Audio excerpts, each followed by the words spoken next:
Dalam rangka memeriahkan Hari Jadi Pramuka ke-57, Koordir Cabang Pramuka Kota Palembang menggelar upacara peringatan Hari Gerakan Pramuka ke-57 tahun 2018 di Koarcap Pramuka Palembang, yang juga dikenal dengan Bumi Perkemahan Candika. Kegiatan ini merupakan salah satu rangkaian kegiatan yang diadakan oleh Koarcap Pramuka Palembang. Sebelumnya, Koarcap Pramuka Palembang juga melakukan ziarah ke Taman Makam Pahlawan hingga kegiatan donor darah.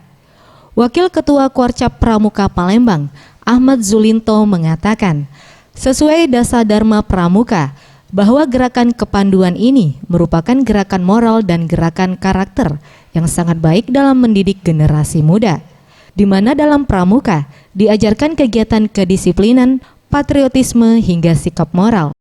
Dasar Dharma Pramuka bahwa gerakan kepanduan ini merupakan gerakan moral, gerakan karakter yang sangat baik di dalam mendidik generasi muda. Artinya bagaimana seorang pemuda kita yang harus mencintai negeri ini, mencintai bangsa ini dengan jiwa semangat, rasa patriotisme yang tinggi, dan di sini menanamkan sikap-sikap moral yang baik. Bagaimana penghargaan antar sesama mereka. Faisal, Sriwijaya TV.